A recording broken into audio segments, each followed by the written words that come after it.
Sa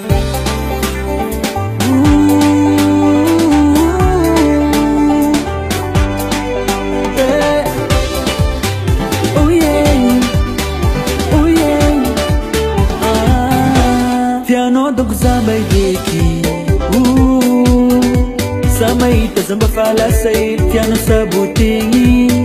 Tiano mahitazamba mivoatra ankafizin'olo Sa fisangana anaty donko sy matin'ololo Fa diso hevitra anao taminay Namono biby anao tsy nafaty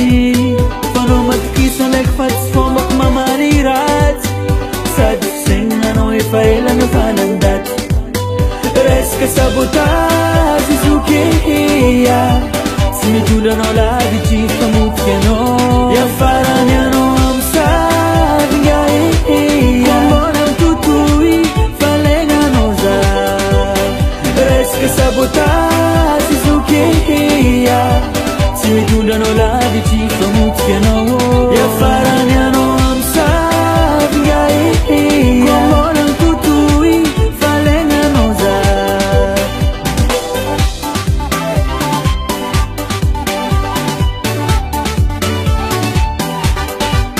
Falegnagn'olo io laby tsy mampivoatra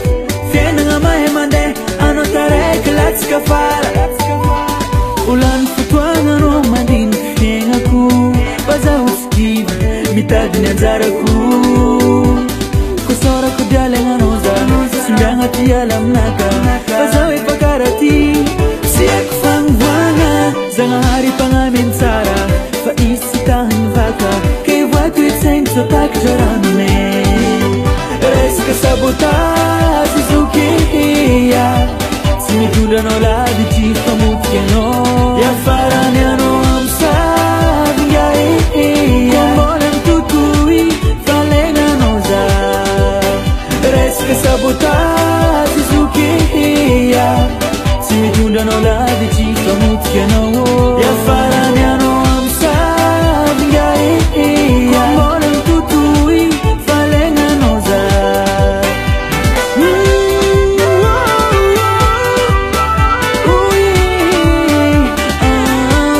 Ndre maro ny malegny Kitsikive Ole baba